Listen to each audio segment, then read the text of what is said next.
자, 임소정 연구원에 이어서 하는 오프닝 벨 라이브 장시작 30초 전에 돌아왔습니다. 자, 두 분 모셔보겠습니다. 하창원 본부장님, 김정일 본부장님, 어서 오세요. 네, 안녕하세요.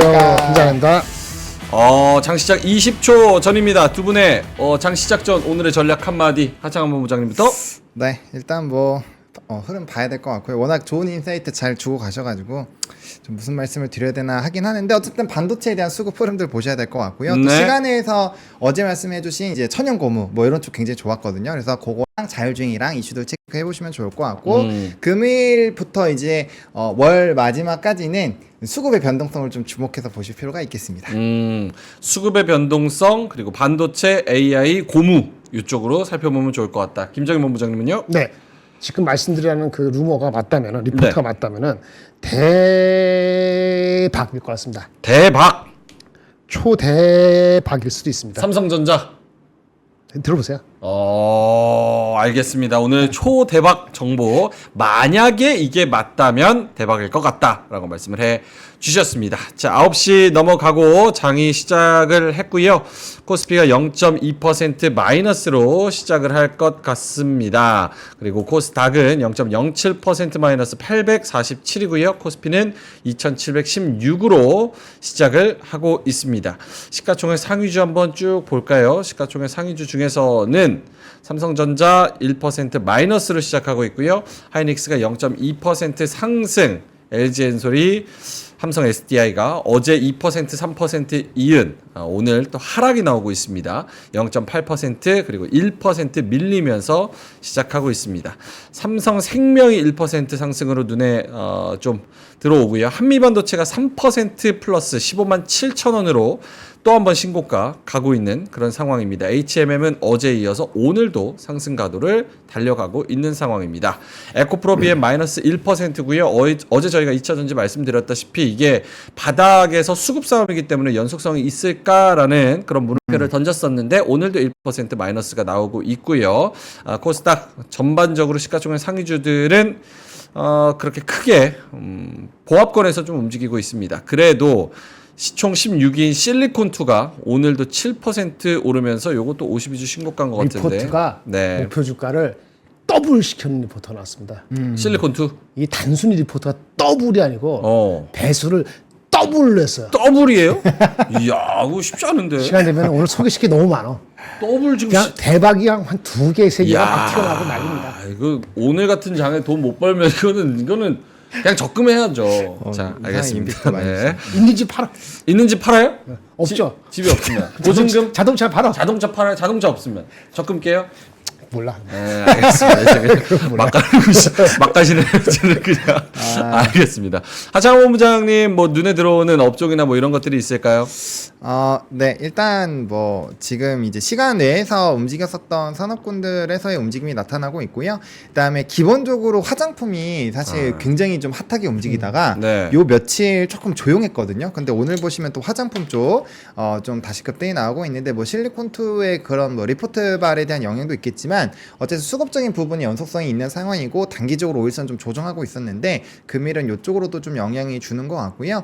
그다음에 자율주행 같은 경우는 어제 막 신문들에서 내용들이 많이 나왔죠. 20분 동안 이렇게 자율주행 버스를 했는데 운전자의 개입이 0번이었다라는 이게 이제 신문에서 막 왕왕왕 나오면서 시간에서부터 막 굉장히 좀 좋게 움직였고요. 그래서 뭐 자율주행 쪽이 결국에 또 움직이는 부분들은 테슬라와도 연관을 해볼 수 있고 그다음에 이제 우리가 또 바라보고 있는 이런 산업군들 뭐 로봇 쪽도 그렇고 AI 소프트웨어 쪽도 그렇고 그래서 오늘은 AI 소프트웨어나 뭐 이런 쪽도 좀 강한 흐름들이 같이 나타날 확률이 높아요. 그러니까 이런 자율주행과 AI와 뭐 이제 통신이라든지 이런 쪽 연관되어 있는 쪽에 한번 묶음으로 또 순환매가 돌 수 있다라고 보셔야 될 것 같고 그다음에 전거래를 말씀해 주셨던 천연고무 쪽에서 동일 고무 벨트가 오늘 23%대 갭 상승으로 좀 시작을 하고 있는 상황이고요. 그 다음에 이제 자동차 부품주 쪽에서도 일부 좀 움직임이 나타나고 있습니다. 그러니까 이제 제가 좀 수급적인 흐름을 봤을 때 뭐 이따가 좀 간단하게 화면을 보시면서 얘기를 하겠지만 어쨌든 단기간에 이 반도체 삼성전자에 대한 비중이 좀 줄고 자동차 현대차에 대한 외국인 비중이 쫙 늘어났거든요. 네. 그래서 그런 걸로 보면은 자동차와 연관되어 있는 종목들 부품주도 움직이니까 그런 것들 보셔야 될 것 같고 오늘도 신문에서 뭐 전력에 대한 내용이 또 나왔어요. 그러니까 네. 전력 쪽은 일단 기본적으로 보시되 대신에 단기 장기적인 이런 변동수에 따른 이런 차익 실현들은 염두해 보시면서 플레이를 좀 해보셔야 될 것 같습니다. 그래서 지금은 이런 흐름들에서의 움직임이 나타나고 있다 정도로 보시면 될 것 같습니다. 뭐 원전도 포함이고요. 네. 전선, 전력 설비, AI, 자율주행차, 화장품 요렇게 지금 초반에 상승이 좀 잡히고 있고요. 해운은 HMM이 좀 필두로 2.5% 정도 오르고 있는 그런 상황입니다. 하락하는 섹터는 뭐가 있을까요? 오늘 뉴로모픽 반도체, 2차 전지 뭐 요런 쪽은 조금 떨어지고 있는 SM 빠져요. SM. SM? 동시에 나왔네. SM. 아, 두 분 다 SM을 챙겨 보시긴 하나 봐요. 어제 올라간 거 다 토해냈잖아. 5.6%. 그렇죠. 네. 그 뭐 하이브도 주식 판다고 해서. 1.5%. 블럭딜인가요? 블럭딜. 그렇죠. 600억 정도? 요 정도 할인일까요 아마. 규모가 그렇게 크지는 않은데 블럭딜이 오늘 집행일이죠? 예, 오늘 집행일로 알고 있습니다. 맞습니다. 600억 정도인데 규모는 크지 않지만 어쨌든 어제 상승에 이어서 어제 10% 상승, 종가로는 5% 상승이었는데 오늘 5% 마이너스로 제자리로 그대로 돌아온 그런 상황입니다. 다른 하락하는 섹터 뭐가 있을까요? 하락하는 거 뭐 게임 쪽도 게임 지금 쪽? 조금 쉬어가는 흐름들 나타나고 게임 있고요. 맞습니다. 그다음에 NC소프트가 2%, 펄어비스가 1%요 정도. 네, 그리고 이제 뭐 2차 전지 쪽도 지금 조금은 쉬어가는 흐름들이 또 나타나고 있습니다. 그래서 뭐 수급발로 움직이는 부분들에서는 좀 빠르게 조정이 나오는 것 같고요. 결국에는 지금 스토리가 명확하게 나오고 있는 산업이 너무 많잖아요. 뭐 네. 전력 변압도 그렇고 오늘은 조금 뭐 눈치를 보고 있긴 하지만 반도체도 지금 스토리가 굉장히 확실하고 그다음에 이제 오늘 현대차도 좋은데 자동차 같은 경우도 수급적인 부분이 삼성에서 현대로 좀 강하게 움직이고 있거든요. 그런 수급적인 부분에다가 실적에다가 저 PBR 보면은 자동차도 나쁠 게 별로 없는 거죠.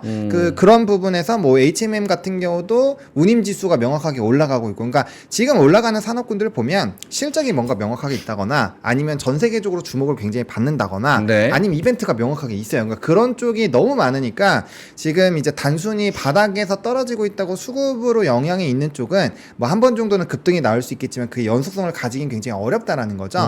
그리고 그런 이슈가 있는 산업군들이 계속 움직이고 있어요. 그러니까 1월 달부터 2월, 3월, 4월, 5월, 6월로 보셔도 되고요. 6월부터 거꾸로 돌아보셔도 결국에는 수급이 집중되고 있는 산업군들은 제한적입니다. 그러니까 특정 산업군들에서 계속 수급이 돌고 있으니까 그 안에서의 흐름들만 잘 잡으시면은 충분히 지금 시장에서의 뭐 추적하시는 데는 큰 문제가 없지 않을까라고 생각합니다. 알겠습니다. AI 쪽도 폴라리스 오피스가 7% 정도 오르고 이제 미국에서 앞에서 다 들으셨겠지만 그 일론 머스크 XAI 거기서 또 이제 8조 원 정도 투자를 받았다는 네. 얘기가 나오면서 뭐 여러 군데 다녔더라고요. 뭐 아랍에다가 뭐 저쪽 돈 있는 다 다니는 두바이에다가 거지. 예, 다 돈 다녀가지고 있는 거. 실리콘밸리에다가 네. 그래서 오늘 폴라리스 오피스, 폴라리스 AI 여기가 7% 한 1%요 정도 오르고 있고 마음 AI랑 셀바스 AI도 1.5% 정도 플러스로 가고 있습니다.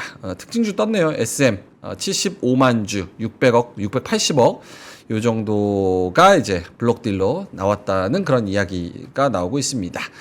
자, 오케이. 알겠습니다. 수급 한번 볼까요? 오늘 수급이 그렇게 좋지는 않습니다. 장 초반부터 외국인이랑 기관이 거래소에서 600억, 500억 이렇게 팔고 있고요. 코스닥에서는 400억, 45억 이렇게 외국인이랑 기관이 다 양시장 모두 매도를 때려버리고 있는 상황입니다. 하지만 상승 종목 수는 거래소에서 450개, 하락 종목 수가 350개, 상승 종목 수가 100개 더 많습니다. 코스닥에서도 상승 종목 850개, 하락 종목 580개 요 정도로 집계가 되고 있어가지고 수급은 안 좋지만 상승하는 종목 기준으로 생각했을 때는 상승하는 종목들이 더 많다. 그리고 그 중에서도 중심이 됐었던 그런 화장품이나 아니면 전력 설비 이쪽도 잘 가고 있는 그런 상황입니다. 자, 그러면 두 분의 준비한 자료를 김장훈 부장 아까 그 초대박 그거 무슨 말씀입니까? 네, 이거 보겠습니다. 네, 한번 보여주세요. 어떤 게 초대박인지 오늘 또 삼성전자 쉬고 아니, 있어가지고. 코드라는 게 가정이지. 이게 맞으면. 맞으면. 내가 맞다고 얘기 안 했어. 네, 맞다고는 얘기는 안 했죠. 시나리오입니다. 자, 이거 한번 보여주세요. 설명해 주시면 될 것 같습니다. 띄워주실 거예요? 띄워봅시다. 네. 삼성전자의 올해 이익에 대한 영업이익 컨센서스가 대충 한 40조 정도 됩니다. 기억하세요? 네. 40조. 그런 정도면 PBR로 한 1.3배 정도 될 거예요. 네. ROE가 한 자리이기 때문에 네. 비싸다고도 할 수도 없지만 싸다고도 할 수도 없습니다. 이익이 증가되고 있는 건 좋은 거지만 그런데 내년도 이익 컨센서스는 아까 올해 40조라 했잖아요. 내년 이익 컨센서스 많이 증가됩니다. 라고 애널리스트 보고 있습니다. 그래서 평균 한 50조 초중반 정도 잡혀 있는 것 같아요. 50 중반. 아주 센 분은 60조도 보는 데가 있긴 하더라고요. 네. 네. 그 정도입니다. 근데 어느 외국계 증권사에서 내년도 이익 전망이 거의 100조를 제시했습니다. 오, 어떤 근거로요? 그러니까 그 근거를 내가 못 봤으니까 모르는 거죠. 네, 그 증권사 리포트를 원본을 받을 수가 없어요. 아, 그렇네요. 우리는 아무렇게나 리포트 보고 뭐 그렇게 하는데 이 시대가 제가 은퇴할 때쯤 되면은 못 할 겁니다. 돈 주고 사는 식으로 안 되면 여러분 못 볼 겁니다. 요약본도 얘기해 주는 것도 그 사람 말에 돈 주고 사야 돼요. 맞아요. 요즘 기사도 그렇잖아요. 네, 그러니까 이게 제가 잘했다 그런 게 아니고 요약해 주는 것도 고마워요. 이게. 고마워해라. 아니 저도 마찬가지예요. 저도 은퇴하면은 이 친구들 후배들한테 좀 얘기 좀 해주면 그게 돈이에요. 그게 공짜 시대가 지나갈 거라고. 공짜 시대 지나갑니다. 여러분 근데 감사합니다. 근데 하나씩 그거 쳐주세요. 맞을 것 진짜. 같아요. 네. 아니, 요즘 기사도 저기 월스트리트 저널 이런 거 다 돈 내고 봐야 돼요. 괜찮아요. 10만 원, 10만 원 아니고 한 10년 내로 옵니다. 10만 원 달라는 줄 10년 내로 오고 네. 5년 내로 올지는 잘 모르겠어요. 네네. 근데 하여튼 그래요. 그는 이제 제가 겁줄라는 게 아니고 그래서 잘 들으셔야 돼요. 그리고 내가 오늘 클로징 벨에서도 그거에 대한 오늘의 한마디를 반드시 그건 하고 갈 건데 네. 중요한 건 이 96점 몇 조라고 나왔어요. 근데 근거는 원본을 볼 수가 없어요. 요약본을 받은 걸 제가 다시 받은 것뿐이에요. 네. 그쵸? 오케이. 근데 그 100조 컨센서스가 54조인데 거의 한 40조 차나면은 이거 어떻게 해? 뭐 해결이 안 되잖아요. 그래서 제가 한번 추론을 해봤어. 한국의 애널리스트 리포트는 제가 볼 수 있잖아요. 네네. 우리 돈 보고 보니까. 그렇죠. 그 애널리스트에 갖고 있는 54조라는 숫자가요. 올해 디램 가격, 낸드 가격이 한 55% 오르고요. 거기서 내년에도 10% 15% 오른다는 가정하에서 50조가 넘어갑니다. 반도체 가격이 계속 오르는 건데 가격 올라가는 건 좀 둔화되죠. 근데 이게 100조가 나면 갭이 있을 거 아니에요. 그렇죠. 갭이 어마어마하죠. 삼성은 반도체 말고 휴대폰도 있고 다른 것도 있는데 그게 한국 애널리스트랑 비슷하다고 가정을 하고 네. 그 알파가 메모리 반도체에서만 플러스된 거라고 가정을 해봅시다. 그러기 매우 어려울 것 같은데 그렇지 않나요? 그래서 그렇게 나오려면 네. 메모리에서 얼마 나와야 되잖아요. 그렇죠. 근데 어느 최근에 증권사 리포트에 보니까 내년에 메모리 삼성전자의 매출을 100조 정도 잡았더라고요. 그럼 그 100조가 이게 30조 나오면 얼마 나와야 되죠? 30조, 40조가 더 나와야 되잖아요. 그렇죠. 그럼 가격이 10% 정도 상승이 아니고 훨씬 30% 상승해서 그렇죠. 마진이 국내 기관들은 내년도 평균에서 40%를 안 넘는다 보고 있는데 메모리 마진을 거의 70%, 한 60 몇 퍼센트 정도 마진이 나온다고 봐야지 이 숫자가 가능합니다. 그렇죠. 말이 안 되는 거죠. 말이 안 되지는 않을 수도 있죠. 세상에 그런 일이 있긴 있었어요. 저도 제가 초창기 때, 젊을 때. 그때는 진짜 초대박이었거든요. 사람들 그렇게 그런 말이 안 되는 건 아닌데 그런 걸 상상할 수 있냐는 건데 여기는 HBM이 올해보다 2배 올라가고 HBM 마진이 삼성 하이닉스가 지금 한 5, 60% 되거든요. 60%. 네네. 그거만 가지고는 해결이 안 돼요. 핵심이 뭐냐? HBM 아닌 쪽에 디램하고 낸드의 마진도 상당히 계속 올라간다는 가정을 해야 되는데 네. 거기에 가정 중에 하나는 제가 봤을 때는 수요만 보면은 온디바이스 AI가 엄청나게 폭발적이어야 된다는 가정이 숨어 있을 수 있지 않을까 이렇게 생각해 봅니다. 여기까지. 엄청난 리포트가 나왔어요. 근데 UBS라는 증권사에서 나온 거로 지금 말씀을 드릴게요. UBS였어요. 말씀드리는 게 네. 한국에 오피스가 없습니다. 그래서 여러분들 못 구하실 겁니다. 아하. 오케이, 알겠습니다. 그래서 외국계 증권사 UBS 쪽에서는 삼성 내년도 이익을 100조까지도 불렀다라는 거가 어떤 근거일까? 요거는 확실하게는 뭐 모르겠지만 이 순간부터 아마 애널리스트 막 생각할 거예요. 막 떠들고 다니고 아니 나 오케이. 맞아요 틀려요 하고 그랬죠. 요거를 제 2차, 3차로 확대 재생산해가지고 거기에 분석을 붙여서 나오는 그런 우리나라 리포트들도 나올 거니까 나올 수도 있고요. 나오겠죠? 안 나올 수도 있고. 100조 불렀다면 분명히 나오긴 하겠죠. 그러니까 뭐 따라가던 아니다 뭐 나는 생각이 다르다라고 하던 네.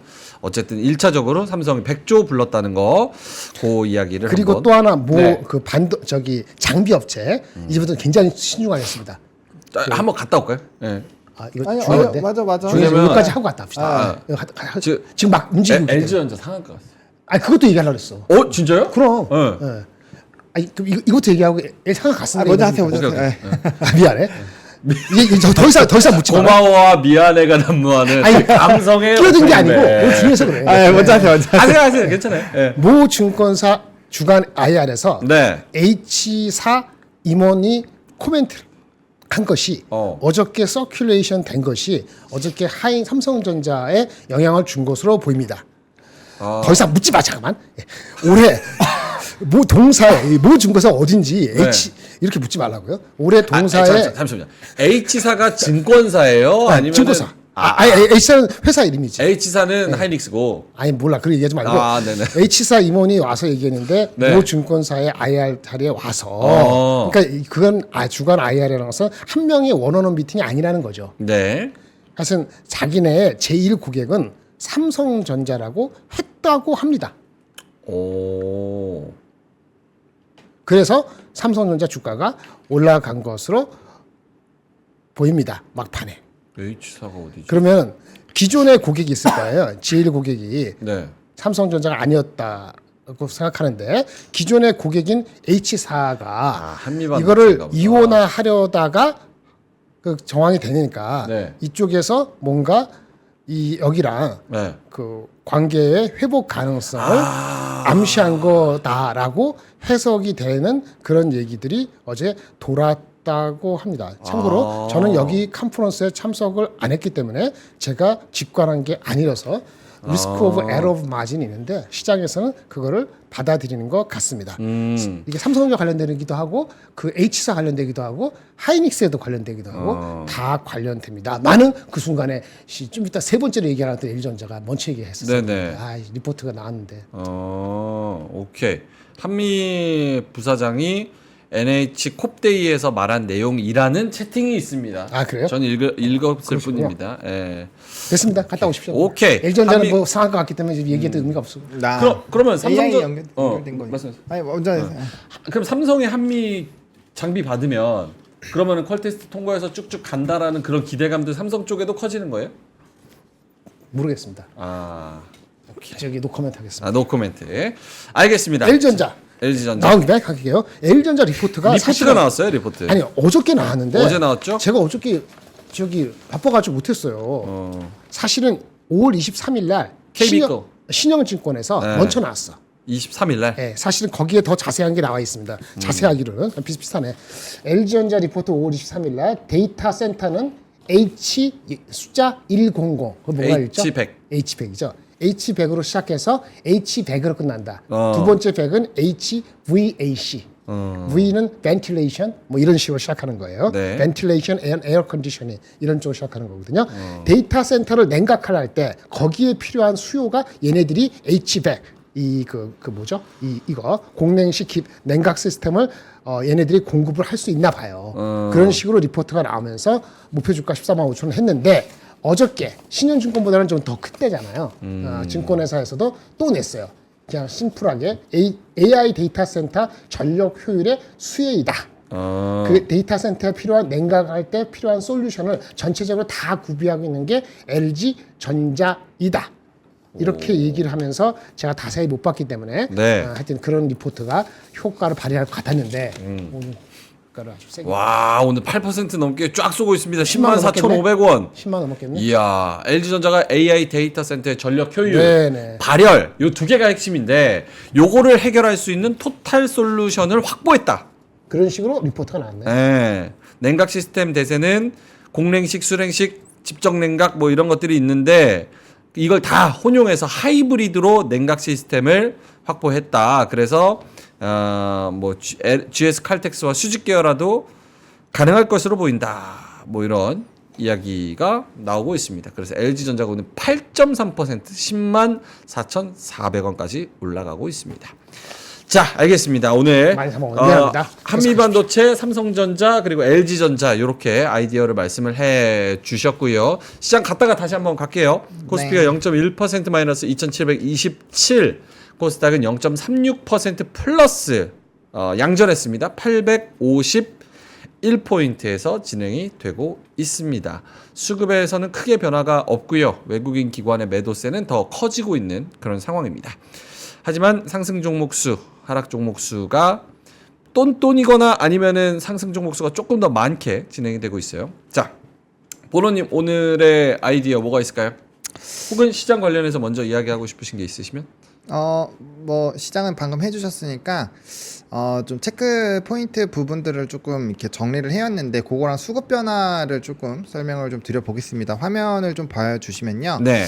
일단은 기본적으로 지금 삼성전자가 막 다시 그 양전을 좀 한 상황이거든요. 네. 근데 저는 반도체가 뭐 H사에 대한 내용도 그렇고 어쨌든 전반적인 흐름 큰 틀 그런 우리나라 안에서의 그런 흐름들도 우리가 생각을 해봐야 되겠지만 이제 중국에서 이제 다시 반도체 굴기 쪽으로 해서 굉장히 큰 규모의 예산을 그렇지. 좀 측정을 했거든요. 이게 미국과 유럽이 합친 금액과 거의 유사한 금액, 미국과 유럽 쪽이 조금 더 높긴 하지만 어쨌든 엄청난 금액을 좀 진행을 하는데 이번에는 좀 이런 캐파에 대한 증설 부분들을 좀 얘기를 많이 하는 것 같아요. 그러면 결과적으로 중국이 자꾸 대만을 괴롭히는 그런 흐름들과도 다 연결해서 생산에 대한 얘기들이 문제가 될 수 있다라는 거고 네. 어제 말씀드렸던 것처럼 엔비디아 입장에서는 하이닉스 외의 부분에서도 분명한 그런 캐파를 만들어내려는 움직임이 나타날 거고 또 이제 미국과 중국 간의 이런 관계에서의 좀 움직임이 나왔을 때 우리나라가 특히나 좀 더 수혜를 받을 수 있는 흐름들이 많이 나타나지 않을까라고 보고 있거든요. 그렇기 때문에 해당 부분에서 이제 생산 부분에서의 좀 큰 키를 새롭게 떠오를 수 있는 쪽에서 어떤 게 있을까라고 보면은 그게 이제 삼성전자로 조금 이어지지 않을까라고 생각을 개인적으로는 하고 있고요. 그리고 이제 여기 화면 하단에 나와 있는 내용과 조금 연관이 있는데 우리나라가 지금 글로벌 증시들은 다 막 신고가인데 우리나라 잘 못 쫓아가고 있잖아요. 그쵸. 거기서 화가 나고 있는데 결과적으로 지금 전 세계는 AI 쪽을 기반으로 움직임이 나타나고 있는데 삼성전자 제일 시가총액이 높은 삼성전자가 그 부분에서 좀 미운오리 새끼 역할을 하고 있다 보니까 우리나라가 그 기조를 못 쫓아가는 것이 아닌가라는 생각이 굉장히 커요. 그리고 5월 달에 한 달 수급이 결코 작지는 않았지만 외국인의 수급이 작지는 않았지만 일부 이제 전달에 비해서는 조금 물론 이제 이게 매달 높아진 건 아니고 특정 달에 굉장히 수급이 많이 들어오긴 했지만 많이 들어온 거에 비해서는 조금 덜 들어온 부분이 있거든요. 물론 들어온 거에서 이탈이 크진 않았지만 그래서 어쨌든 그런 부분에서의 조금 이 한 달 정도는 쉬어가는 흐름들이 있었기 때문에 지금 글로벌 증시와 아예 따로 놀 수는 없어요. 우리가 예전에 한번 지수가 많이 내려온 상황에서 남들 가는데 우리 안 간다고 그때 막 분통 터트린 적이 있는데 네. 그 다음부터는 거의 한 일주일 동안 우리나라가 제일 많이 올라가면서 다시 그 키높이를 빨리 맞췄거든요. 그런 시기가 빠르게 한 번 정도는 올 수 있지 않을까. 그 트리거는 삼성전자에서의 좀 긍정적인 내용들, 한미화는 워낙 이제 삼성과의 좀 안 좋은 일이 있었다 보니까 안 한다가 거의 이 시장 참여자들의 대부분의 생각인데 IR에서 그런 내용이 나왔다라고 한다면 이게 관계가 바뀔 수가 있으니까 거기에 따른 좀 움직임들을 보셔야 될 것 같고요. 그 다음에 저는 이제 수급적인 변화를 좀 보셔야 될 거라고 생각을 하는데 네. 뭐 화면을 좀 보여주시면 좋습니다. 요게 이제 4월 1일까지 1월 1일부터 4월 1일까지의 이런 외국인의 수급 변화인데 뭐 기간은 어차피 톱니바퀴를 만드는 용이니까 일단 좀 제외해서 보면은 외국인과 일단은 기간은 좀 반대의 성향을 많이 갖고 있거든요. 여기 많이 샀고 여기 많이 팔았잖아요. 그러니까 반대 성향을 보통 갖습니다. 이것도 많이 팔았고 많이 사고 반대 성향을 갖고 있는데 어쨌든 지금 보시면은 여기에서 현대랑 삼성전자에 대한 기조가 이게 이렇게 다음 거를 보시면 좀 이렇게 많이 바뀌었어요. 이게 바꿔 보시면 여기 200만 여기 2조 네, 2조고 5조인데 네. 수치가 여기 보시면 3조랑 6.4조로 올라왔잖아요. 근데 그러네요. 이게 도중에 날짜를 또 5월 한 15일 정도로 바꾸면 삼성전자의 8조까지 올라가거든요. 그러니까 반도체 같은 경우는 이전보다 확실히 늘어났다가 다시 조금 줄어든 상황이고 그 수급의 부분에서 현대는 계속적으로 들어와 주고 있어요. 그리고 기본적으로 요 이제 외국인의 상위 종목군들의 흐름은 크게 바뀌지가 않았습니다. 그래서 그런 관점에서 본다면 왜 자동차가 1조나 이상 1조 이상의 현대와 기아에서의 수급적인 부분이 왜 늘어났을까에 대한 부분을 봐야 되고 네. 그렇게 본다라고 한다면 자동차 쪽에서도 한 번 정도는 또 강한 수급에 따른 트리거가 만들어질 수 있다라는 거예요. 왜? 우리나라는 작년 11월부터 현재까지 크게 두 개의 수급의 축이 있는데 1, 2, 3, 4가 삼성전자, 현대차, SK 하이닉스 이런 식으로 넘어간단 말이에요. 그러니까 결과적으로는 반도체와 자동차 쪽에서 수급이 있는데 그 수급의 핑퐁이 반도체로 많이 갔다가 자동차로 옮겨가고 있다라는 부분에서 키포인트를 잡아야 되고 그런 식으로 본다면 또 저 PBR 쪽에서 한 번에 약진이 세게 나올 수가 있거든요. 지금 고가에서 조금 단기간에 이런 좀 그 조정들이 나왔기 때문에 그런 흐름들이 또 바뀔 때 다시 한 번의 움직임이 나타날 수 있으니까 수급적인 변화를 좀 보셔야 될 것 같고, 그 다음에 이게 당일의 수급들도 좀 보셔야 되는 게 왜냐면 최근에 화장품이 또 상위에 많이 나왔는데 또 전거래일 것만 딱 놓고 보시면 화장품이 전혀 없어요. 네. 근데 오늘 또 쏘잖아요. 그러니까 수급적인 연속성이 단기적으로 끊겼다가 움직이는 흐름들로 본다면 분명 수급 안에서의 지금 이렇게 몰아주면서 한 번씩 튀겨주는 이런 흐름들이 나타난다라는 거죠. 그렇기 때문에 조금 장기적인 관점으로 이게 계속적으로 축적이 되고 있는 수급의 변화에서의 포인트를 조금은 잡아보실 필요는 있을 것 같다라고 좀 말씀을 드리겠습니다. 오케이, 알겠습니다. 전반적인 수급의 흐름, 플로우를 좀 누적된 거를 보면 네. 반도체도 올라갔다가 조금 떨어진 거고 그쵸. 자동차도 쭉 올라가고 있는 상황이니까 거기서 그쵸. 한번 슈팅을 또 노려볼 수 있을 만한 기대감도 있다. 그렇죠. 노려보자. 알겠습니다. 자, 코스닥 쪽에서는 오늘 반도체가 잘 가네요. 어제 외국인 투자자 순매수 상위 20개 종목 중에 흡프스프, 테크윙, 유진테크 뭐 이런 종목이 있었는데 오늘 또 올라가는 종목 중에 이런 종목들이 포함이 되어 있습니다. 오늘 유진테크가 12% 올라가고 있고 솔브레인이 11%, 그리고 흡프스프가 5%, 원익 IPS가 4.8% 정도, 솔브레인 홀딩스도 4.5% 상승하고 있는 상황입니다. LG전자는 계속해서 위쪽으로 넓혀 가고 있는 상황이어서 105,400원까지 올라갔다가 한 9.3% 플러스였다가 지금은 조금 힘이 빠지고 있습니다. 하지만 아직 좀 수급 싸움이 끝난 거는 아닌 것 같습니다. 계속 좀 지켜봐야 될 그런 상황입니다. 오늘 코스피 쪽에서는 대형주가 조금 죽쓰고 있는 그런 상황이고요. 좀 쉬어가는 움직임, 포스코 퓨처엠, NC소프트, 카카오페이, 포스코 인터내셔널, 삼성 SDI 이렇게 2차 전지 관련주들이 어제 올랐었는데 오늘은 1%에서 3% 정도 대형주가 빠지고 있는 그런 상황이고요. 그 자리를 LG전자, 한미반도체, HD 현대일렉트릭, SKC 이렇게 3%, 8% 상승으로 좀 채워주고 있는 그런 상황입니다. 오늘 반도체 소부장 잘 가요, 본부장님? 네. 삼성에 대한 그런 아직도 기대감? 여전히 확인되지는 않고 있는 거죠. 여러 가지 얘기들이 나오다 보니까 뭐 그런 것 같습니다. 그러니까 어제 상승에 대한 아리송함. 그러니까 외국인들은 6천억 던지고 개인은 그 물량을 다 받고 네네. 반대로 삼성전자가 막판 1시간에 스퍼트 때리면서 한 3, 4% 오르고. 그러니까 어저께 삼성전자에 대한 수급 중에서 외국인이 5회 샀는지 정확히 모르는 산 사람도 있겠죠. 근데 전반적으로는 어저께 우리가 봤던 그런 것들을 모르고 산 거죠. 다만 얘네들이 뭐 UBS 리포트를 봤는지는 모르겠어요. 네. 그리고 얼마 참전했는지 모르겠는데 어저께는 임팩트는 별로 크지 않고 오늘이 제대로 된 거라고 봐야지 않을까 싶습니다. 오케이. 네벌루즈 머니께서 LG 자회사 이노텍하고 디스플레이 평타만 쳐주고 고가 가전 많이 팔고 올림픽 TV 팔고 AI 냉각 시스템으로 빵빵 이렇게 터뜨리면 너무 좋을 것 같다 이렇게 말씀을 하셨는데 LG는 좀 이미지상도 그렇고 실제로도 그렇고 좀 답답한 흐름들이 있잖아요. 그쵸. LG 생건, LG 디플 악명이 말하면은 뭐가 생겼죠. 말하면 입 아프죠. 근데 이제 그런 것들이 좀 해소가 됐으면 좋겠다. 역시 LG도 AI 묻었으니까 네. 이 연속성에 대한 기대감 좀 가져봐도 되지 않을까요? 좀 가져봐도 될 것 같아요. 그쵸? 제가 어제 신문에서 쪼만해가지고 어제 들고는 왔는데 소개는 안 드렸는데 OS 탑재를 하는 부분도 있거든요. 운영체제 자체를 탑재하는 부분이 있는데 웹 OS 이게 그런 거요. AI부터 뭐 다양하게 이제 플랫폼적으로도 성장하는 부분에서의 흐름이 묻을 수 있기 때문에 요거는 이제 확실히 AI 대열에 좀 합류를 해보자라는 부분으로의 좀 해석이 되고요. 그다음에 지금 뭐 이제 주봉이나 월봉상으로 조금 애매하긴 하지만 그래도 지금 의미 있는 어쨌든 캔들 자체가 나왔기 때문에 한 번에 좀 연속성은 좀 봐야 될 것 같아요. 그래서 지금 수급적인 부분까지 보더라도 어쨌든 좀 바닥권에서 좀 모아가는 흐름들이 일부 있긴 있었거든요. 그래서 이런 연속성이 좀 더 생기는 부분만 확인을 한다면 뭐 이제 단기적인 한 번 정도 한 12만 원 정도까지는 한번 노려볼만 하지 않을까라는 생각은 좀 강해지고 있습니다. 보니까 이제 그 넘버가 안 나왔다고 얘기하시는데 애널리스트 리포트에 구체적으로 HVAC 이 에어컨 이거에 대한 벤틸레이션 에어 컨디셔닝 그 약자는 H100이 아니고 네네. 이거가 핵심이잖아요. 네, 그쵸, 그쵸. 여기 매출에 대해서는 나와 있는 게 없어요. 그게 안타깝긴 한데 이런 거 나와 있어요. 얘네 삼성 LG전자 전체 연간 매출이 마이크. 연간 매출이 한 80 몇 조 되거든요. 네. 그건 뭐 크게 다르지 않은데 그 중에서 가전이 있을 거 아니에요. 가전 내에서 에어 솔루션 부문이 있대요. 결국 우리가 에어 솔루션이 10조예요. 네. 그러니까 80 몇 조가 아니고 우리가 핵심되는 건 에어 솔루션, 이 친구 말이 맞으면 10조에 해당되는 매출 추정되는 여기에 HVAC가 포함되어 있어요. 아, 벤틸레이션이. 근데 이게 정확히 얼마 정도로 이걸로 해서 이게 늘어날 것인지 마진이 어떻게 될 것인지는 구체적으로 나오지는 않았어요. 그래서 제가 말씀드리는 거는 이런 리포트가 추가적으로 팔로우업이 그 다른 리포트 구체적으로 보통 나와야 되거든요. 3개월 내로 안 나오면은 목표 주가는 지금 목표 주가보다 그 전 목표 주가 거기서 컷이 맞습니다. 그게 얼마예요?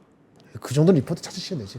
그래도 말씀해 주시면 안 돼요. 제가 또 하나 제가 들어가야 되잖아요. 이거. 아니 애널리스트도 다르니까. 그러니까 0.8배. 지금 나오는 애널리스트는 15만 원 정도 목표 주가거든요. 근데 그걸 하기 전에 목표 주가보다는 그거보다 낮을 거 아니겠어요. 그 구체화되는 시기가 애널리스트가 파악을 못 하거나 얘기를 못 하거나 애매하다 그러면은 3개월 내로 다음 실적 발표될 때까지 구체화됐으니 그보다 구체화되지 않으면은 아니면 실적 발표될 때 안 되면은 지금 16만 원, 15만 원보다 낮은 목표 주가에서 욕심을 부리지 마는 게 맞다라고 저는 개인적으로 봅니다. KB 신형 현대차에서 나온 목표가 15만 원입니다. 직접 목표가랑 변동은 없고 직접 목표가 15, 현재 목표가 15. 그래서 23일, 27일 이렇게 14만 원, 14만 5천 원, 15만 원 이렇게 세 개 투자 의견은 바이 매수로 해서 세 가지 리포트가 최근에 또 나왔다는 거. LG전자가 10만 4,200원에서 거래가 되고 있습니다. 자, 그러면은 보노님 신문으로 갈까요? 네. 오늘 어떤 뉴스 좀 주목을 해볼까요? 오늘 신문에서는 요게 지금 계속적으로 나오는 거를 우리가 보여야 됩니다. 이제 전력망에 대한 어제도 이거 어제 뉴스 아니거든요. 오늘 거예요. 오늘 거. 네, 오늘 건데 어제도 요 비슷한 그림 나오면서 뭐 혹시나 기자분이 일 안 하셨다 이런 생각을 하시는 분은 없겠죠. 어쨌든 전력망에 대한 문제가 계속적으로 나오고 있고 해당 내용을 조금 뜯어보시면 네. 기본적으로 이제 반도체에 대한 영향이 크다 보니까 전력의 수요는 계속적으로 높아지는데 거기에 따른 지금 뒷받침이 잘 안 되고 있다가 핵심입니다. 이제 용인 어제는 클러스터 관련된 부분에서 기사가 나왔고 지금 요번에는 이제 반도체 전반적인 그런 이제 전력에 대한 수요단이 확대가 되는 부분에서 얘기가 나왔는데 이런 얘기들이 이제 이 신문 자체가 굉장히 크게 나왔었거든요. 그런 흐름들이 나타난다는 거는 그만큼 사회적으로 이게 이슈가 크다라는 거고 또 이러한 기조가 지금 우리나라에서만 나타나는 게 아니라 전 세계적으로 나타나고 있잖아요. 그러니까 전력에 대한 이런 흐름들은 여전히 좀 강할 확률이 굉장히 높다. 그래서 오늘도 흐름들이 좋은 것도 뭐 사실 이게 이슈가 굉장히 되고 있고 또 이게 만약에 정부에서의 강력한 우리가 11회차 이런 전력망 관련된 이벤트가 하반기에 공개가 될 건데 거기서 만약에 좀 기대하는 게 한국전력이나 이런 쪽도 원전이나 이런 쪽도 추가가 되지 않을까에 대한 기대감이 있잖아요. 그런 것도 있지만 또 반대로 생각해보면 전력 쪽에서도 그런 부분에서 굉장히 강력한 뭔가 트리거가 나올 수가 있거든요. 그래서 하반기에 이미 정책에 대한 기대감도 있는데 이 부분에 대한 문제를 해소할 수 있는 또 뭐 추가적인 이런 대통령의 발언이라든지 이런 것들이 있으면 한 번 정도 더 크게 움직임이 나올 수 있다라는 부분이고 그게 국회에 발목 잡혔다는 게 뭐예요? 그러니까 전력망. 이제 이 정책적으로 이게 법이라는 게 원래는 사실 이렇게 늘어나는 부분들을 빠르게 막 이렇게 해소가 되게끔 되어 있지는 않잖아요. 네. 시간도 걸리고 요런 산업 같은 경우는 기본적으로 시간이 길다 보니까 산업적으로도 좀 이게 시기가 걸리는 부분이죠. 그러니까 그런 부분에서 속도 부분이 좀 잘 안 맞는다라는 부분을 일단 이해를 하시는 게 맞다라고 정리해 드리겠습니다. 송배전 전력망이 부족해서 발전소 인근에는 전력이 넘쳐나고 맞아요. 수도권에는 오히려 없어요. 전력이 부족한 네. 전력 미스매치. 요걸 해결하기 위해서 전력망 구축법, 이 특별법이 발의가 됐는데 지금 처리도 되지 못하고 폐기될 위기에 처했다. 그래서 전력에 대한 수요 이런 것들이 계속 좀 이야기가 나오고 있다. 스토리텔링이. 네, 보내려면은 계속 그게 돼야 되니까. 네. 오케이, 알겠습니다. 다음 네. 뉴스는요? 다음 뉴스는 이제 앞에서도 잠깐 얘기를 드렸는데 결국에는 이제 반도체 자립을 하기 위해서 이제 중국 쪽에서도 굉장히 좀 굴기를 하고 있고 네. 또 미국도 이제 반도체 쪽에서 생산을 만들기 위해서 중국판 뭐 TSMC 같은 걸 좀 만들겠다라는 타이틀인데 내용은 뭐 그거는 아니긴 한데 어쨌든 미중 간의 이런 갈등들에 대한 부분들 그리고 펀드에 대한 자금 조성들 그리고 정책 재금에 대한 이런 이벤트들이 있어서 이 부분에서의 문제가 앞으로도 좀 많이 부각이 될 거다라는 부분이에요. 결과적으로 중국이 중국과 미국 간의 이런 무역 전쟁이 나오기 시작한 것도 2015년부터고 그때부터 반도체에 대한 뭐 기술 경쟁부터 시작해서 굉장히 압박을 강화를 시키고 있었던 상황이거든요. 그래서 거기에 따른 연속성이 나오는 거고 제가 요거를 조금 들고 온 이유는 지금 우리가 반도체에서 큰 틀로 보고 있는 것은 반도체를 HBM과 이제 실적으로 보고 있는데 결국엔 그 안에서의 또 집중적으로 수혜를 받을 수 있는 거는 미중 갈등 안에서의 뭔가 이렇게 우뚝 솟을 수 있는 요런 포지션을 가지고 있는 기업이나 나라에서의 뭔가 퀀텀 점프가 나타날 것 같거든요. 그렇죠. 왜냐면 둘이 싸우고 있으니까 누군가는 이겨야 되잖아요. 누군가는 이기게 될 텐데 그 트리거를 지금 뭐 TSMC나 뭐 이런 흐름들에서의 방향성은 이미 잡혀 있고 그러면 어느 정도 영향력이 있는데 제대로 힘을 쓰지 못하는 쪽에서 뭔가 이벤트가 터질 텐데 그게 우리나라에 있는 반도체의 확률이 굉장히 높지 않을까라는 저만의 내피셜로 지금 이어지고 있지만 어쨌든 그런 부분에서 한번 고민을 해보시면은 향후 반도체 산업을 바라보실 때도 좀 도움이 되지 않을까라는 부분에서 이 뉴스까지 좀 들고 와보고 있습니다. 저게 가능합니까? 중국이 TSMC나 퀄컴이나 중국이 그런 거를 반도체 자립해가지고 455불 투자해서 60년째 한다는 거? 완전 하이엔드 반도체를 만든다는 게 가능합니까? 가능은 현재로서는 어렵죠. 근데 시간이 걸리면은 이 세상에 불가능한 건 없죠. 근데 현재는 어렵죠. 그러니까 이게 정확한 질문에 대한 답은 네. 455불이고 뭐고 간에 그 돈만 가지고 단기적으로 해결할 방법은 아니에요. 예전에 반도체 중국이 걸게 한다 그랬을 때 뭐지? 그쵸 2015년인가? 15년에 발표됐을 때 그때 제가 뭐라 하면 최소한 5년에 10년 뒤에 얘기합시다. 내가 그랬거든. 자꾸 떠들길래. 네네. 네, 그러니까 네가 뭘 하냐? 꼰대야 뭐 이러는데. 근데 아 그때도 그런 댓글이 있었어요? 그때는 훨씬 젊었지. 아니 10년 전 댓글 댓글이 아니고 여전하시네요. 지금 진짜, 펀드들 아이고. 이제 젊으니까 네. 뒤에 가서 어른한테 함부로 할 수는 없고 하는 얘기 보면 제가 법인한테 그랬거든. 아 그래? 그럼 제하고는 얘기 안 하겠다. 그쵸. 그렇게 고마워야 안 된다. 되는데. 안 된다. 근데 지금도 이제 아직 안 되고 있잖아. 네네. 물론 근데 위기는 있었어요. 위기. 2018년, 19년 넘어가면서 코로나 전에 네. 바이든 정부가 그렇게 강력히 안 했으면은 아까 5년은 10년 들어있잖아. 2015년은 언제죠? 2020년, 25년. 25년. 지금 이 시기에 좀 우리가 챌린지를 받을 수도 있었어요. 근데 우리가 바이든이 잘 막아줬잖아요. 그렇죠. 이렇게 컨트롤하고 이래서 우리가 연장돼서 지금 다시 물어본다면 10년 전보다는 유리하죠. 근데 여전히 만만치는 않아요. 근데 만만치 않은데 방법이 있습니다. 사람을 잘 빼가면 돼요. 근데 그게 사람을 빼가면요. 3년에서 5년 내에 따라올 수 있습니다. 궁금한 5년 게 정도 걸리면 따라올 수 있어요. 질문 좀 궁금한 게 예전에 진짜 뭐 3나노 이전에 그러니까 뭐 5나노, 7나노 이런 거는 그 옛날 아니에요. 그러니까 사람 잘 빼가면 그렇다고 치는데 지금은 이제 양자역학의 영역에 들어가고 있고 1.4나노의 ASML 뭐 기계가 없으면 안 된다 이런 얘기를 네. 하고 있잖아. 하이엔드는. 네네. 뭐 다 그 위상은 뭐 물론 여러 군데 막 여러 번 찍으면은 그럴 수 있다고 네. 치지만 예. 근데 사람 잘 빼간다고 지금 ASML 장비가 없는 상황에서 하이엔드를 만들 수 있어요? 시간이 지나면? 그러니까 아까 말한 것처럼 미국도 키워놓은 건 아니고 오냐 냅두고 우리도 자기네들 중국 맡길 수 있으니까 네. 해오다가 이제 더 이상 안 되겠다 싶어서 건 거거든요. 매우 크리티컬한 시점에 걸어서 그게 우리한테도 수혜가 있는 거예요. 그래서 그거를 약간 루스하게 해주면 약간 느슨하게 해주면은 그리고 사람 빼가고 약간 그러면은 한 5년 내로는 다시 어떻게 될지 몰라요. 그 질문에 대한 답은 지금 당장 안 됩니다. 근데 사람 빼가면 뭐죠? 그 장비도 빼가는 거 맞죠. 장비 이 큰 거로 빼가는 게 아니고 사람 머리하고 가슴 빼가면 5년 내에 따라와요. 돈까지 있고 그러면. 그렇죠? 근데 이제 지금은 괜찮다. 5년 뒤에는 그때 가보자. 뭐 그런 얘기죠. 중국판 ASML이 나온다면 그것도 굉장히 서프라이즈 할 것 같네요. 그쵸. 어찌저찌 찍어내서 이게 되네. 이런 장비를 만들면은 그것도 되게 서프라이즈 할 것 같습니다. 알겠습니다. 자, 시장으로 다시 한번 돌아가 볼까요? 코스피가 0.1% 양전했습니다. 2726 오늘도 플러스로 다시 한번 2779를 향해서 갈 수 있을지 그리고 상승폭을 더 넓힐 수 있을지 기대가 되고요. 코스닥은 0.3% 플러스 850선에서 걸쳐 있는 그런 상황입니다. 수급은 그렇게 많이 뭐 왔다 갔다 하는 게 없는데 외국인의 매도 폭이 조금 줄었네요. 180억 마이너스 그리고 기관이 550억 마이너스, 코스닥에서는 440억 마이너스 외국인, 150억 마이너스 기관, 이렇게 집계가 되고 있습니다. 외국인 기관 양시장 모두 마이너스 매도 순매도기는 하지만 그 폭이 그렇게 크지는 않고요. 아까의 폭보다는 조금 줄여가고 있는 그런 상황입니다.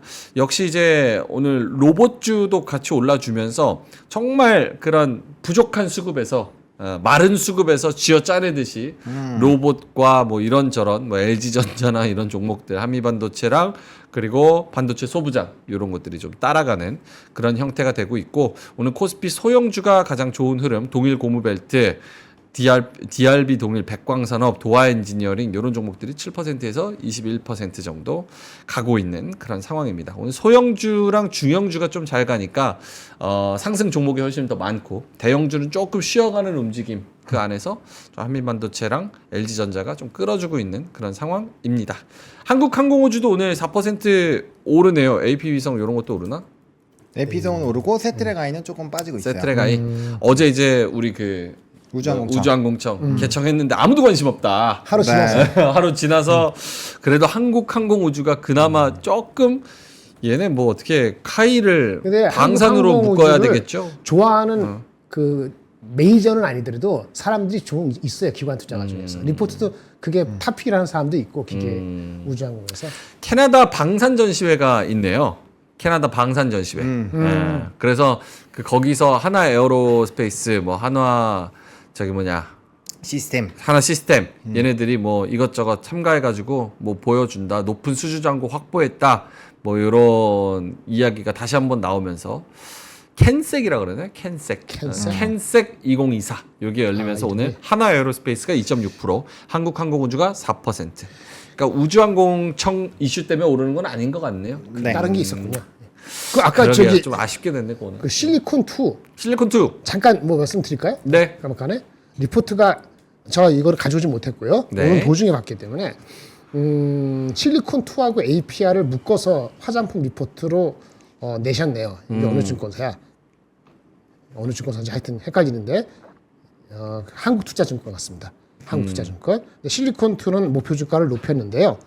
이게 보시면은 27,000원이었어요. 목표 주가가 원래 51,000원으로 89%를 높였어요.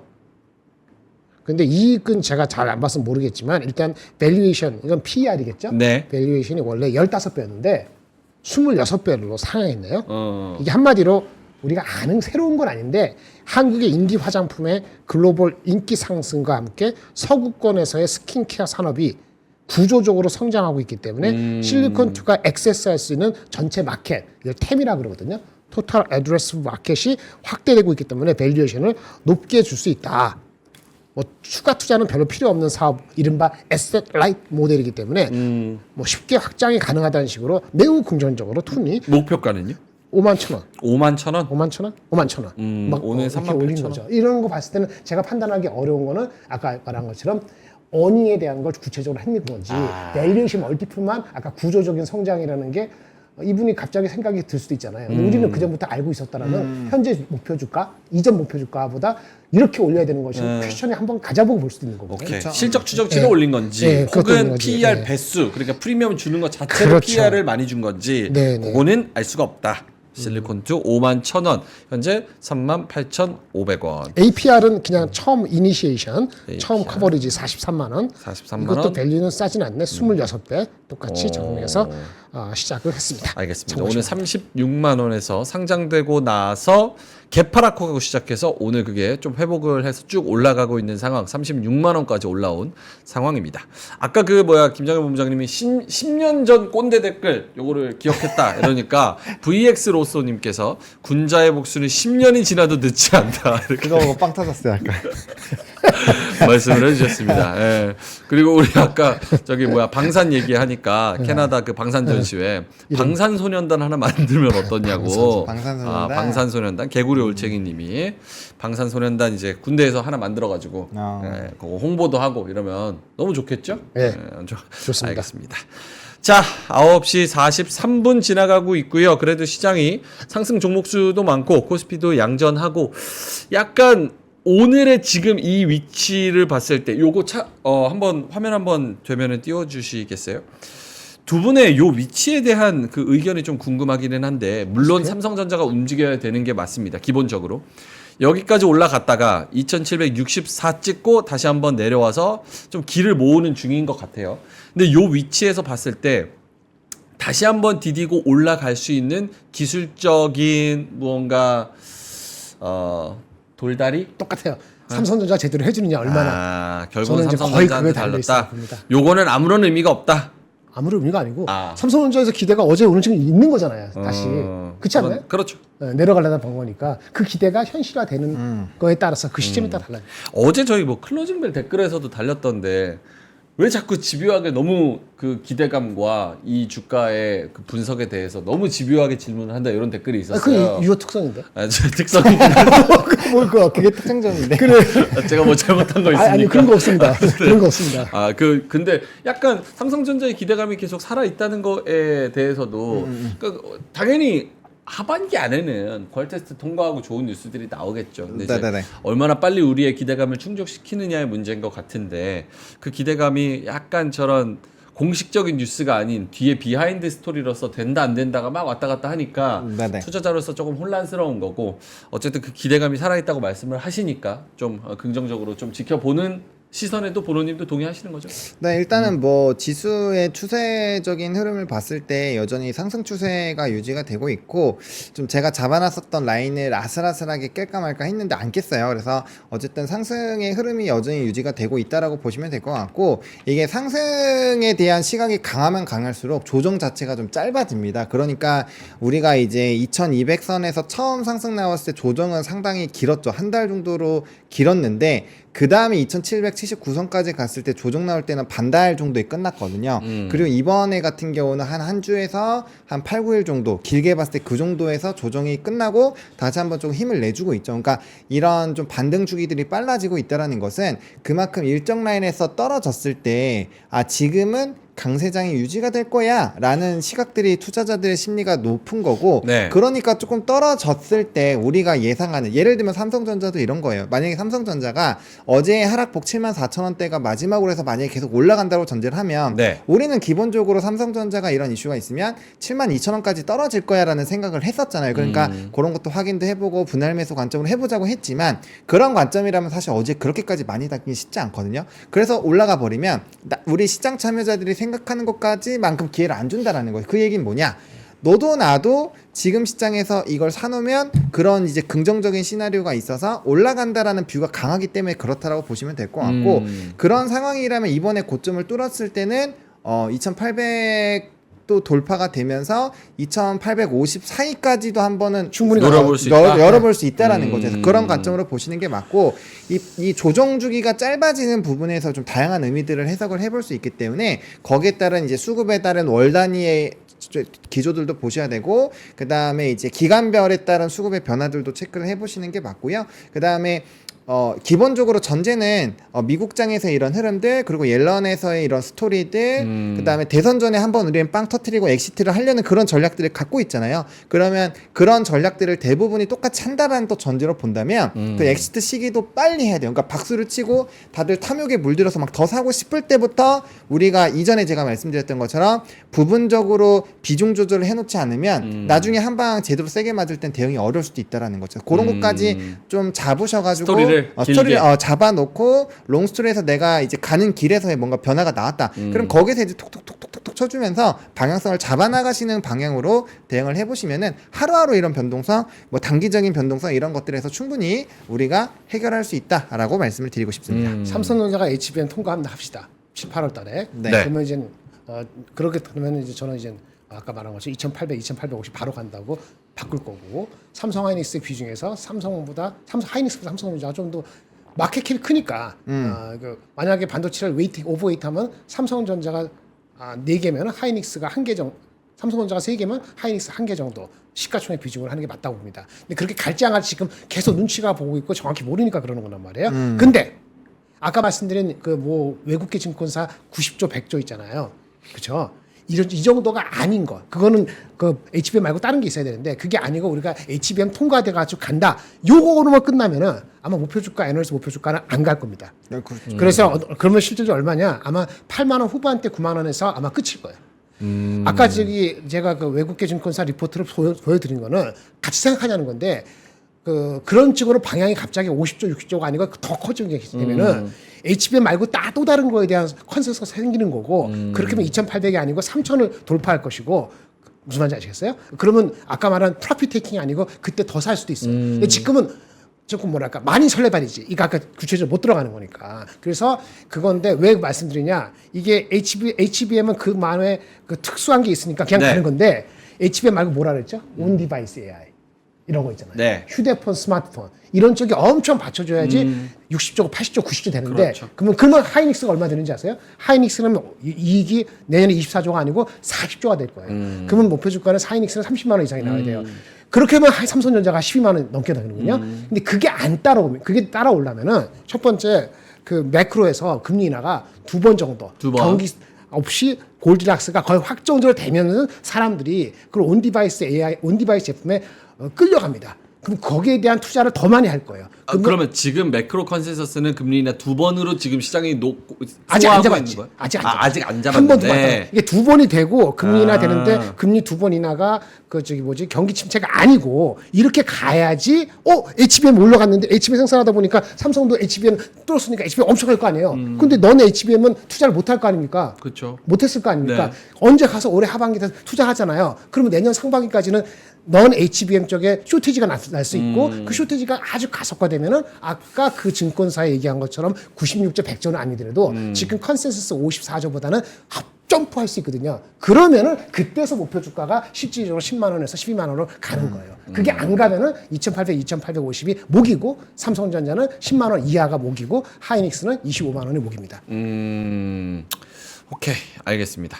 이 파운드리 얘기를 계속 하시는데 그것도 기사가 하나 나오고 있어요. 네, 나왔죠. 대만 TSMC가 3나노 공정보다 2나노는 더 많은 고객을 확보할 수 있을 것이다. 이렇게 얘기를 했는데 삼성전자가 요거에 반격의 카드로 다음 달에 이제 실리콘밸리에서 파운드리 포럼이 있는데 그렇죠. 거기에 2나노 이하 그러니까 2나노 언더 쪽에서 최첨단 공정과 관련된 계획을 공개한다고 합니다. 그래서 삼성전자가 그 3나노 GAA를 했을 때 요거 뭐 고객들이나 이런 거를 많이 확보할 것 같고 그리고 목표치 수율은 이게 참 말장난 같은데 GAA 3나노 적용했을 때 수율이 원래 목표치의 90%에 도달했다. 그러니까 잘못 읽으면 수율이 90% 나온다고 생각할 수도 있어요. 90이라는 숫자만 읽으니까. 근데 원래 목표치 수율의 90%에 그럼 원래 도달했다. 목표치가 얼마인지 모르지만 알려줘야지. 50%를 원래 목표치 하지 않았을 거 아니겠어? 그렇죠. 59, 45. 아니, 원래 50%였는데 59, 45, 45 이런 거 설명하지 않겠지. 아니, 하이닉스 그 수율 담당자처럼 정확하게 딱 수율 그냥 까면은 시원하게 까면 물론 그게 영업 기밀이어서 그러긴 쉽지 않겠지만 그 정도까지는 아니겠죠. 이거 고객이 왜 없을까 참 그러니까 이게 엑시노스가 잘 나와야 된다는 얘기를 계속 하는 거고 그러려면 온디바이스 AI, MPU 요게 지금 잘 나와야 되는 거고 저는 아까 본부장님 말씀에 하나 더 한다면 네. GPT-4o 이제 나오잖아요. 네네. 일반 대중들한테 네네. 그게 진짜 우리가 영상에서 봤었던 것만큼 즉각적으로 빠르게 그리고 이런 인식들을 정말 잘 하는 상태로 나온다고 한다면 그러면은 온디바이스 AI에 대한 수요가 어마어마하게 늘어날 것 같아요. 그 정도면은 개인 비서로서 내가 쓸 수 있겠다 라는 그 수요를 충족할 것 같습니다. 그렇죠. 누구는 PC로 할 수도 있고 누구는 스마트폰으로 할 수도 있잖아요. 하여튼 그렇게 되면은 이제 내년도 그림이 생각보다 더 좋아지는 거고 아이 뭐 그 정도 아니네. 그러면 또 주춤하면서 네. 실적이 어떻고 3분기 이러고 가는 거지. V7님께서 오늘 솔브레인, FST, 유진테크 뭐 이런 애들 오르는 이유가 파운드리 때문인 것 같다. 솔브레인 몰빵각이다. 뭐 이런 말씀을 하시면서 솔브레인 잘 파운드리에 대한 기대감도 좀 큰 것 같습니다. 100조 부른 게 파운드리 뭐 잘 되는 그런 것도 있나 보죠. 내년에. 거기 그렇게 잡기는 쉽지 않은데. 알겠습니다. 여러 가지 추측을 좀 해 봅니다. 자, 맛동산 있습니다. 9시 53분 지나가는데 뒤에 메디톡스도 또 가격 제한폭 확대 예고. 알겠습니다. 오늘 코스피 코스닥 마지막으로 보자면 코스피가 0.05%, 코스닥이 0.1% 플러스로 집계가 되고 있고요. 상승폭을 좀 더 넓히면서 이따가 3시 20분에 돌아왔을 때는 모두 다 박수 치면서 오늘은 그래도 나쁘지 않았다. 지수는 재미없지만 내 종목은 좋았다. 이렇게 이야기할 수 있을 정도로 2차 전지도 조금 더 힘을 내주고 삼성전자, 하이닉스도 조금 더 수급이 들어왔으면 좋겠네요.